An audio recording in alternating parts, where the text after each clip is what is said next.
In this video, we will learn about how to replace color with color replacement tool. Very often we have an image that with a color we don't really like.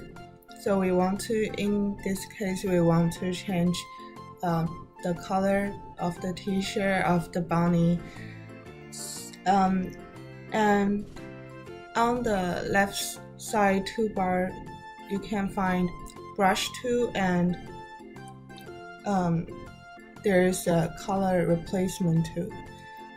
So when you select the replace foreground color, then you choose the color of choose the original color, which is the orange t-shirt, and then choose the new one. It will show as new color and current color, and then change the size of the brush and just fill in. Now it's a green t-shirt. It's very easy to use color replacement tool. There are other ways. This one is a simple way. Now we can save as a new image.